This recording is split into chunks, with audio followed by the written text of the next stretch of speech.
রোববার জাতীয় সংসদের মর্যাদাপূর্ণ অধিবেশনে বিশেষ আমন্ত্রণে উপস্থিত হন ২৪ জুলাই গণঅভ্যুত্থানে আহত ও পঙ্গু জুলাই যোদ্ধারা।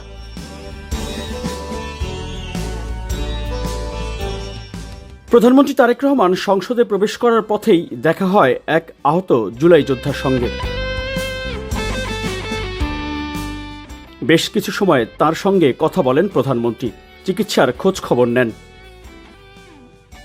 আহত জুলাই যোদ্ধার চিকিৎসা সহ যে কোনো প্রয়োজনে প্রধানমন্ত্রী তারেক রহমান তার অতিরিক্ত প্রেস সচিবকে দায়িত্ব দেন। এরপর অধিবেশনের ভিআইপি গ্যালারিতে অতিথি হিসেবে উপস্থিত আহত ও পঙ্গু জুলাই যোদ্ধাদের সঙ্গে দেখা করতে ছুটে যান প্রধানমন্ত্রী তারেক রহমান।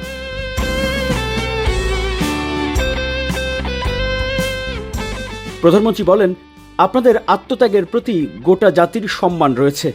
বর্তমান সরকার জুলাই যোদ্ধাদের জন্য সম্ভব সবকিছু করছে বলেও আশ্বস্ত করেন প্রধানমন্ত্রী। ভিআইপি গ্যালারিতে একে একে সকলের সাথে কথা বলেন প্রধানমন্ত্রী তারেক রহমান।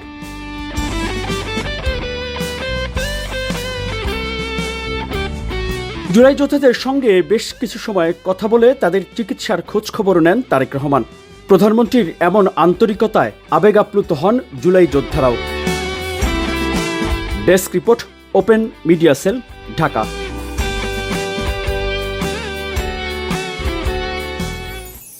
আপনারা দেখছেন ওপেন মিডিয়া সেল।